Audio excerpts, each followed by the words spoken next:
बिस्मिल्लाहिर्रहमानिर्रहीम। रमज़ानुल मुबारक की बरक़ात अल्लाह आप सब पे निछावर करता रहे। रोज़ा जिस्म के जो फासद मादे होते हैं ना, रोज़ा से वो ख़त्म होते रहते हैं। कई लाख, कई करोड़ दरूद सलाम आप सल्लल्लाहु अलैहि वसल्लम पर, जिन्होंने इनकी बरक़ात हम तक पहुँचाई। और यकीन मानिए कि ये वाहद ऐसी चीज़ है, रोज़ा वाहद ऐसी चीज़ है जिसका सिला अल्लाह ने कहा है मैं ख़ुद देता हूँ। रोज़े की हालत में आइए आज एक बार फिर से मेहनत का पलड़ा पकड़ते हैं, केमिस्ट्री पढ़ते हैं। मेहनत जारी रखनी है कुछ बनने के लिए, इसे हम पीछे नहीं छोड़ेंगे। लेक्चर नंबर 14 पढ़ते हैं। आज हमने एवोकैडो नंबर का टॉपिक वही है, लेकिन आज हमने कुछ और क्वेश्चंस करने हैं। देखिए, मैंने आपसे कहा था कि एवोकैडो बहुत इम्पोर्टेंट है, न्यूमेरिकल्स बहुत इम्पोर्टेंट है।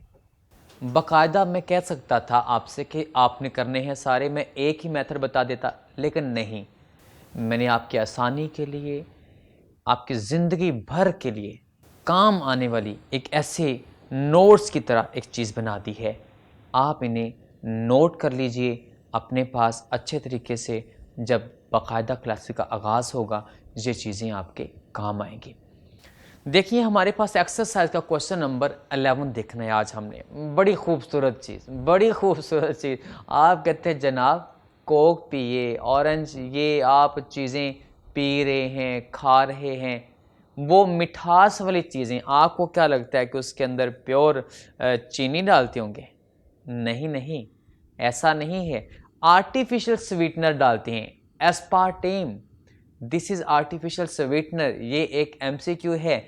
आर्टिफिशियल स्वीटनर, ये इसका फार्मूला है। ये इसमें 3 चीज़ें मिली हुई हैं। एस्पार्टिक एसिड है, इसके अंदर फिनाइल एलेनिन है, और इसके अंदर मेथनॉल है। और ये एस्पार्टेम, आपको पता है जितनी भी आजकल की ये स्प्राइट है, कोक है, ऐसी बहुत सी जो बेकरी की बहुत सी चीज़ें होती हैं, इनके अंदर आर्टिफिशियल स्वीटनर यूज़ होते हैं। मतलब इनके अंदर मिठास पैदा की जाती है, जो वो एस्पार्टेम की मदद से की जाती है। बड़ी कमाल की चीज़ है। आज इसके बारे में पढ़ते हैं। हमें इसका मैस दिया हुआ है और हमने मोल्स निकालने हैं। इसके करीबन 3 से 4 पार्ट हैं। जो सबसे पहला पार्ट है वो कहता है जनाब 1 मोल का मैस बता दीजिए। 1 मोल का मतलब क्या हुआ? Molar mass. तो मोलर मैस हम डिराइव करते हैं। लीजिए, मैंने फार्मूला उसका आपके सामने लिख दिया है। तो कार्बन का मोलर मैस कितना होता है? 12। 12 को 14 से मल्टीप्लाई कर लीजिए। हाइड्रोजन का कितना होता है? 1। 1 को 18 से मल्टीप्लाई कर दीजिए। नाइट्रोजन कितना होता है? 14। तो 14 को 2 से मल्टीप्लाई कर दीजिए। ऑक्सीजन का कितना होता है? 16। 16 को 5 से मल्टीप्लाई कर दीजिए। लीजिए, आपके पास आंसर आ गया है 294 ग्राम पर मोल। पर मोल मीन 1 मोल का मैस आ गया है। So this is the mass of 1 mole of aspartame. ये पहला पार्ट था। अभी हम इसका बी पार्ट देखते हैं। बी पार्ट है कि how many moles are present in the 52 gram. 52 gram इस मतलब हमें मैस दिया गया है, मोल्स पूछे हैं, तो मैस ओवर मोलर मैस। तो लीजिए हाउ मैनी मोल्स, तो हमने मैस को मोलर मैस पे डिवाइड कर दिया। तो लीजिए हमारे पास नंबर ऑफ मोल्स आ गए हैं। ये हमारा बी पार्ट भी क्लियर हो गया है। अभी हमारे पास सी पार्ट देखते हैं। जो सी पार्ट है कहता है जनाब मैस बताइए ग्राम में किसका मोल्स दिए हुए हैं। वही हमेशा वाला फार्मूला का नंबर ऑफ मोल्स बराबर होते हैं किसके? मैस ओवर मोलर मैस के। तो मैस ओवर मोलर मैस, तो मैस मालूम करना है, नंबर ऑफ मोल्स दिए गए हैं, मैस किसके बराबर होंगे? नंबर ऑफ मोल्स को मल्टीप्लाई कर दीजिए किससे? मोलर मैस से। तो हमारे पास मोल्स कितने दिए हुए हैं? 10.122। उसे आप मोलर मैस से मल्टीप्लाई कर लीजिए। लें, आपके पास सी पार्ट भी क्लियर हो गया, उसका आंसर आपके सामने मौजूद है। ग्राम साथ इसलिए लिख दिया है क्योंकि मैस का यूनिट होता है ग्राम। अच्छा, अभी हमारे पास how many hydrogen atoms in the 2.34 gram of aspartame. अब हाइड्रोजन के एटम पूछे हुए हैं, अब मैस दिया है किसका, एस्पार्टेम का। तो हमने क्या करना है, एस्पार्टेम के पहले मोल्स निकालने हैं या फिर डायरेक्ट मॉलिक्यूल्स निकाल लीजिए। आए हम उसके मोलर मैस तो हमें पता है 294 ग्राम पर मोल, हम उसके नंबर ऑफ मोल्स निकालते हैं। तो मैस दिया हुआ है, नीचे मोलर मैस पुट कर दीजिए। नंबर ऑफ मोल्स आपके पास आ गए एस्पार्टेम के 0.00826 मोल्स आ गए। ये किसके, एस्पार्टेम के। जो मैस दिया था उसके मुताबिक हमने एस्पार्टेम के मोल निकाल दिए। एक जुमला बोल रहा हूं, अगले 4-5 लेक्चर में बोलता रहूंगा। हमारी बात शुरू भी मोल से होती है और अक्सर ख़त्म भी मोल पे होती है। हमारी बात मोल से शुरू होकर मोल पे ख़त्म होती है। याद रहे, मोल जब भी मैस दिए होता है हम अक्सर पहले क्या निकालते हैं, मोल्स निकालते हैं। तो हमारे पास एस्पार्टेम का मोलर मैस और मैस इस्तेमाल करके हमने मोल्स निकाल लिए। अब देखते हैं इसके अंदर हाइड्रोजन के कितने एटम हैं। अच्छा, जो मोल्स एक हो अगर हाइड्रोजन का, मोल्स ऑफ हाइड्रोजन उसके अंदर कितने होंगे, 18। फार्मूला आपके सामने है, एक मोल के अंदर 18 मोल हैं किसके, हाइड्रोजन के। तो जो अभी अभी आपने मोल निकाले थे 0.00826, उसके अंदर हाइड्रोजन के कितने मोल होंगे, उन्हें 18 से क्या कर दीजिए, मल्टीप्लाई कर दीजिए। लीजिए, आपके पास 18 से मल्टीप्लाई कर दिया और आंसर आपके पास मौजूद है। लेकिन ये हाइड्रोजन के क्या निकले हैं, मोल्स हैं। तो हमारे पास मोल्स को क्या कीजिए, एवोगैड्रो से मल्टीप्लाई कीजिए। एवोगैड्रो से मल्टीप्लाई करने के बाद हाइड्रोजन के एटम भी आपके पास मौजूद है। ये था क्वेश्चन नंबर 11 का पार्ट डी। अभी हम एक्सरसाइज का क्वेश्चन नंबर 12 देखते हैं। एक्सरसाइज का क्वेश्चन नंबर 12 जो है, इसमें हमें एक सैंपल है, एम स्टैंड फॉर मेटल, हमें नहीं पता वो कौन है। कहता है जनाब उसके 6 मोल हैं, इतना पता है, और उसको हमने मिलाया है फ्लोरीन से और MF2 बना दिया है। और जब MF2 बनाया है तो वो कितना बना है, 46.8 ग्राम। पहला सवाल ये है, कहता जनाब आपके पास फ्लोरीन के कितने मोल हैं उस MF2 के अंदर। हम चेक करेंगे जनाब MF2 बना कितना है, फिर बताएंगे उसके अंदर F कितना है। अभी इसके बाद फिर बी पार्ट निकालेंगे कि जनाब उस M का मतलब क्या है, वो है कौन। ये 2 सवाल पूछे हुए हैं। अच्छा, हमारे पास जो 2 चीजें दी हुई हैं वो कौन कौन सी है, एक तो number of moles of M metal के मोल्स दिए हुए हैं, और एक हमें मैस दिया हुआ है किसका, जो MF2 बना है उसका मैस 46.8 ग्राम दिया हुआ है। ये हमारे पास डाटा दिया हुआ है। तो पहला सवाल क्या है, how many moles of F, F के कितने मोल्स हैं। पहले मुझे आप ये बताएं जनाब MF2 कितना बना है, फिर मैं आपको बता दूंगा उसके अंदर F कितना है। तो आइए चेक करते हैं MF2 कितना बना है। अगर 1 मोल हो M का तो उससे MF2 के भी कितने मोल बन रहे हैं, 1। बैलेंस इक्वेशन कहती है कि M को फ्लोरीन के साथ मिलाया तो इसका मतलब 1 मोल M से 1 मोल ही MF2 का बना है। तो इसका मतलब ये हुआ 1 मोल से 1 मोल बनता है, तो 0.6 मोल से कितने बनेंगे, 0.6। अब आपने मुझे बता दिया कि MF2 कितना बना है, 0.6 मोल। हमें सवाल वाले ने M के मोल दिए थे, हमने उससे MF2 के मोल ले लिए। अब MF2 के मोल हमें पता है, अब हम इसके अंदर जाके चेक करते हैं कि जनाब इसके अंदर F कितनी है, फ्लोरीन कितनी है। तो आए मोल जो MF2 के निकले हैं वो कितने हैं, 0.6। तो अगर 1 मोल के अंदर कितने फ्लोरीन नजर आ रहे हैं, 2 मोल, तो हमारे पास 0.6 के अंदर कितने होंगे, 2 से मल्टीप्लाई कर दीजिए, आंसर आपके पास मौजूद है। पहला सवाल हो गया कि कितने फ्लोरीन के मोल्स हैं MF2 के अंदर। हमें मोल्स ये थे किसके, M के, हमने उससे किसके निकाले, MF2 के, और फिर उस MF2 के जब मोल्स निकले 0.6 ही, तो हमने उसके अंदर चेक किए फ्लोरीन के कितने मोल्स हैं। MF2 के अंदर F कितने हैं, 2, तो 0.6 मोल के अंदर कितने होंगे, 0.6 से मल्टीप्लाई कर दिया 2 को, और हमारे पास आंसर आ गया 1.2 मोल्स। आइए अभी बी पार्ट देखते हैं। अच्छा, जो बी पार्ट है उसमें पूछा हुआ है कि M का मतलब क्या है। तो पहले तो मुझे पता लगना कि MF2 का पूरा मैस है कितना, तो फिर फ्लोरीन को माइनस कर देंगे, M का पता लग जाएगा। तो लिहाजा पूरा मैथ चेक करते हैं कि MF2 है क्या। पहले MF2 का मैथ निकालते हैं।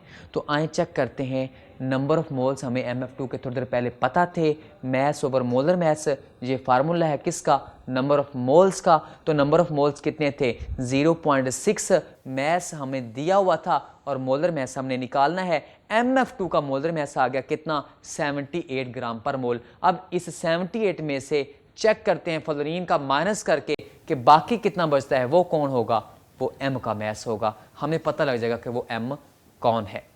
अच्छा, कितना मैस निकला, 78 ग्राम। इसका मतलब ये 78 किसका मैस है भला, उस M का और इंटू F का। तो लिहाजा F का मैस कितना होता है, 19 इंटू 2, तो इसका मतलब ये 38 हुआ। तो इसका मतलब ये हुआ कि 38 को इधर लाके माइनस कर दीजिए, तो एटॉमिक मैस M का मैस कितना निकला, 40 का मतलब समझ आ गया कि वो कौन है, वो कैल्शियम है। लीजिए आपके पास आंसर आ गया बी पार्ट का भी, कि वो 40 मैस रखे हुए कौन है, कैल्शियम है। क्वेश्चन नंबर 13 में पूछा हुआ है जनाब, दो चीज़ों की हमें क्वांटिटी दी गई है, हमने चेक करना है उनमें से बड़ी कौन सी है। आइए सबसे पहले चेक करते हैं। कहता जनाब इंडिविजुअल पार्टिकल फाइंड करने हैं, किसके, 0.4 मोल दिए हैं ऑक्सीजन मॉलिक्यूल के, या फिर 0.4 मोल दिए हैं ऑक्सीजन एटम के, और इंडिविजुअल पार्टिकल चेक करने हैं कि किस में ज़्यादा हैं, ऑक्सीजन के मॉलिक्यूल या ऑक्सीजन के एटम। दोनों के मोल्स हमें सेम दिए हैं। तो आइए चेक करते हैं, हमारे पास मोल्स को मल्टीप्लाई कर दें किससे, एवोगैड्रो से, तो नंबर ऑफ पार्टिकल्स निकलेंगे। लिहाजा नंबर ऑफ पार्टिकल्स अगर ऑक्सीजन के एटम के निकालने हैं तो 0.4 मोल दिए थे, एवोगैड्रो से मैंने मल्टीप्लाई कर दिया। इस तरीके से ऑक्सीजन के मॉलिक्यूल निकालने हैं तो 0.4 मोल दिए थे, मैंने एवोगैड्रो से मल्टीप्लाई कर दिया, तो ये मॉलिक्यूल निकल आए और उसके एटम निकल आए। लेकिन पार्टिकल्स सेम, पार्टिकल में जनरल लफ्ज है, जनरल टर्म है कि उसमें भी एवोगैड्रो पार्टिकल और उसमें भी एवोगैड्रो पार्टिकल, तो कोई भी क्वांटिटी बड़ी नहीं है, मतलब बोथ आर इक्वल, दोनों बराबर हैं। ले मैंने नीचे लिख दिया बोथ आर इक्वल।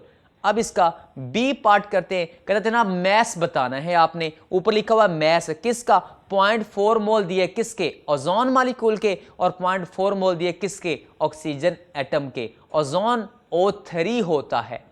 तो आए मैस दोनों का निकालते हैं। तो मैस निकालना है तो मैस कैसे निकालेंगे, जितने मोल्स हों उसे मोलर मैस से क्या कर दें, मल्टीप्लाई कर दें। पहले ऑक्सीजन के लिए निकाला है तो ये हमारे पास 0.4 मोल दिए हैं, ऑक्सीजन का मोलर मैस कितना होता है 16, मल्टीप्लाई करने से मैस आ गया है किसका, ऑक्सीजन का। अभी हम ओजोन का निकालते हैं तो ओजोन के लिए ठीक वही बात, 0.4 मोल दिए हुए हैं, मोलर मैस से क्या किया, मल्टीप्लाई किया, ले मैस आ गया है किसका, ओजोन का। अब उधर भी मैस आ गया ऑक्सीजन के 0.4 मोल का, और इधर भी 0.4 मोल ऑफ ओजोन का मैस आ गया। इनमें दोनों में कंपेयर करें, 19 ग्राम ओजोन के ज्यादा हैं, तो लिहाजा जवाब क्या हुआ, ओजोन हुआ, ओजोन की क्वांटिटी ज्यादा है। उसके बाद हमारे पास इसका नेक्स्ट पार्ट देखते हैं। तो मैस दिया हुआ है, मैस मालूम करना है, 0.6 मोल इथेन के दिए हैं और 0.6 मोल आयोडीन के दिए हैं। तो आए चेक करते हैं मैस कैसे निकालते हैं, मोल्स को मल्टीप्लाई करते किससे, मोलर मैस से। तो मोल्स को मोलर मैस से मल्टीप्लाई किया तो ये हमारे पास इथेन का मैस आ गया। इस तरीके से मोल्स को मोलर मैस से मल्टीप्लाई किया तो ये आयोडीन का मैस आ गया। तो दोनों में देखें ज़रा किसका मैस ज़्यादा आया है, आयोडीन का। तो फिर जवाब कौन सा हुआ, आयोडीन हुआ। अभी हम इसी का नेक्स्ट पार्ट देखते हैं। जनाब कहता है इंडिविजुअल पार्टिकल्स बताएं किसके ज्यादा हैं। 4 ग्राम दिए हैं N2O4 के और 3.3 ग्राम दिए हैं SO2 के। आए दोनों के पार्टिकल्स मालूम करते हैं। तो पार्टिकल्स के लिए हमेशा की तरह वही फार्मूला, क्या मैस ओवर मोलर मैस और मल्टीप्लाई कर दें किससे, एवोगैड्रो से। तो मोलर मैस आप निकाल सकते हैं। एन का मैस कितना होता है 14, लेकिन 2 से मल्टीप्लाई कर लें। ऑक्सीजन का मैस कितना होता है 16 को 4 से मल्टीप्लाई कर लें। मोलर मैस आ गया, तो मैस ओवर मोलर मैस उसे एवोगैड्रो से मल्टीप्लाई करने के बाद मॉलिक्यूल्स आ गए। ये मॉलिक्यूल किसके आए हैं N2O4 के। अभी हम मॉलिक्यूल निकालते हैं किसके SO2 के, लेकिन SO2 का मैस हमें कितना दिया हुआ है 3.3। तो वही formula mass over molar mass और मल्टीप्लाई कर दें किससे, एवोगैड्रो से। मैस ओवर मोलर मैस क्या होता है मोल्स को हमेशा एवोगैड्रो से मल्टीप्लाई करने पे नंबर ऑफ पार्टिकल्स निकलते हैं। मैस हमें दिया हुआ है 3.3 और मोलर मैस कितना होता है सल्फर का 32, ऑक्सीजन का 16, लेकिन 16 को भी 2 से मल्टीप्लाई कर लें तो कितना हुआ 64। तो लीजिए मैस ओवर मोलर मैस तो और एवोगैड्रो से मल्टीप्लाई करने पे मॉलिक्यूल्स आ गए हैं किसके SO2 के। लिहाजा अभी हम दोनों को कंपेयर करते हैं किसके ज्यादा हैं। तो हमारे पास ये SO2 के मॉलिक्यूल्स इतने आए हैं, N2O4 के इतने आए हैं। जरा चेक कीजिए इनमें से बड़ी वैल्यू कौन सी है 0.3104, ये बड़ी वैल्यू है। लिहाजा आंसर क्या हुआ SO2 है द लार्जर क्वांटिटी।